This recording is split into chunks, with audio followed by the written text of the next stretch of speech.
Good morning. You listen to FloorDaily.net, and I'm Kemp Harr. I'm at BDNY, first day of the show, and I'm with Bruce Ford with Lodging Econometrics. Bruce, how you doing? It's super to be with you today, Kemp. I'm doing great. I always enjoy getting your statistics. I thought I'd tell our listeners a little bit about what's going on in the hospitality market. Obviously, we've seen a lot of consolidation. Now there's just like basically 5 or 6 major brands out there, and there's 3 markets. There's the renovation market, there's the new construction market, and then you were just explaining too the conversion market. Give my listeners a little lay of the land of what's going on in hospitality. So conversions, the interesting part about conversions is this is a hotel that's open that's going to change its brand, make itself new. And oftentimes that comes with a big renovation as well.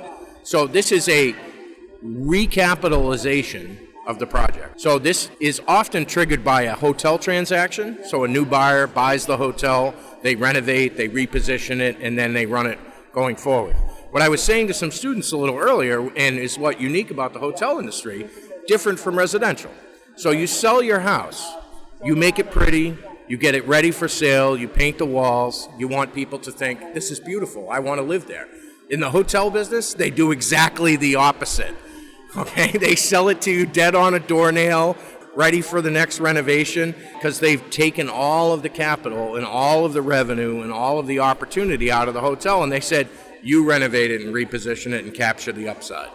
So in the business right now, with the Fed dropping the rates, this is going to be a big part of the story in 25 and 26. Renovate, convert, reposition existing hotels. Now, some of these big brands, like Hilton, for example, are becoming a little bit more stringent on they're called PIPs, right? PIP, Property Improvement Plan, yes. So a property improvement plan is what a brand tells you, this is what you need to do to become my brand. Okay, so that can be as simple as paint and change the signs. It can be as complicated as you need my energy management system, you need my beds, you need my bathroom fixtures, you need my door locks, you need all kinds of different things. So it's like a renovation plan. And in many cases, these renovations take anywhere between 3 to 12 months to occur before they're allowed to hang the sign on the door and, again, accept renovations from Hilton or Marriott.com. Who's winning in the conversion game right now? It's an interesting thing because before the pandemic, Marriott, Hilton, IHG, they all had brand loyalty programs. But your interface as a guest with those brand.com sites before the pandemic is very different than it is today. When Marriott purchased Starwood, they were happy to tell everybody they had 80 million Bonvoy members. Okay? Today they have 225 million. Think about that. That was only 5 years ago. Why did it change that much? It changed that much because during the pandemic, if you traveled, you wanted security, you wanted cleanliness, you were willing to pay for it, okay? And your jointhebrand.coms and the third-party websites truly changed during the pandemic. Some of them failed. Many of them merged together, but brand.com is the big winner and the reason that we have so many franchise companies announcing new brands. Would you know that we've had 130 new brands since 2017 in the hotel business? 130 new brands. So what's going on the new build side? It's kind of steady, not going up, not going down, right? Lots of announcements, lots of plans, lots of hopes. Obviously, the rates for construction financing continuing to drop. Okay, and we're going to reach a point where it's going to become feasible.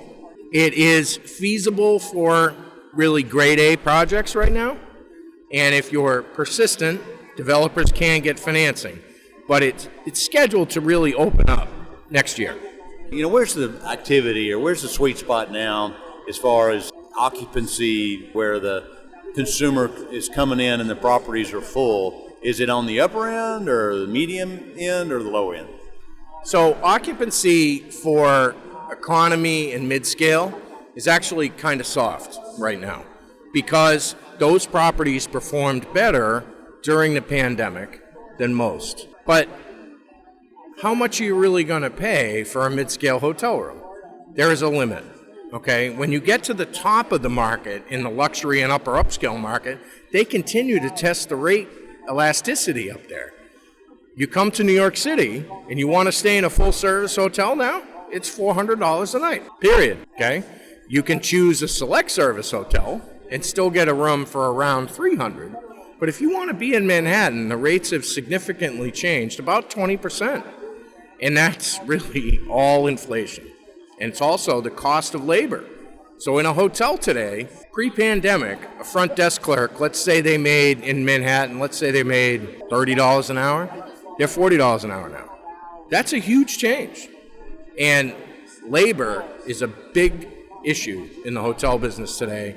The cost of labor and how to exercise it across your hotel is one of the big issues. But I think we can feel good about the industry being healthy going forward. We have bounced off the bottom for sure. So 2025, it's still going to be continued growth in hospitality? I think it will still be a good year for suppliers. I think for owners, they'll feel like it's probably a little bit flat.